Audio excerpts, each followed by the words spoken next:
napapansin sa iyong mga kapaligiran. Kay dumi na ng hangin, pati na ang mga ilog natin. Hindi na masamang pagunlad at malayo-layo na rin ang ating narating. Ngunit masdan mo ang tubig sa dagat, dati kulay asul, ngayon'y naging itim.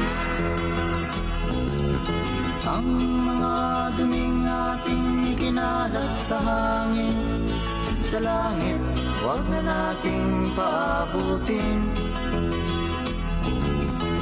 Upang kung tayo'y pumanaw man sa sariwang hangin, sa langit natin matitikman. Mayroon lang akong hinihiling, sa aking pagpanaw sana ay tagulan. Gitara ko ay aking dadalhin, upang sa ulang na lang tayo magkantahan.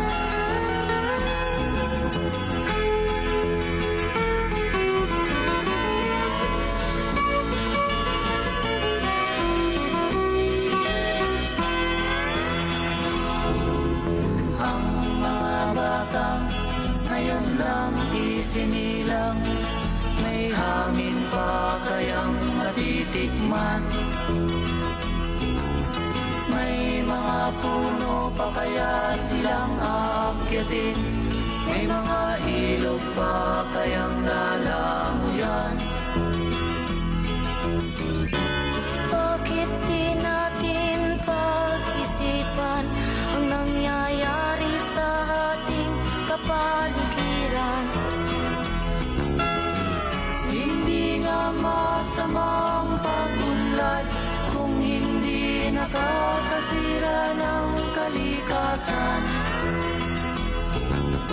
Darating ang panahon, mga ibong dala.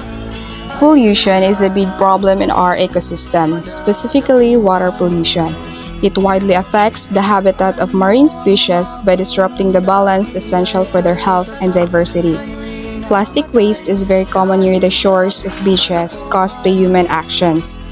People often don't consider how badly this affects our water resources and the living organisms around them.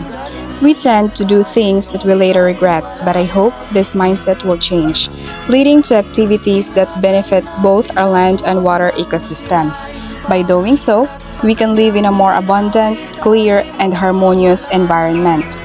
We must be responsible for what we have and do right now, so that we can maintain the natural beauty that God has given to us and pass it on to future generations. This responsibility includes reducing pollution and preserving our natural resources for the well-being of all living things.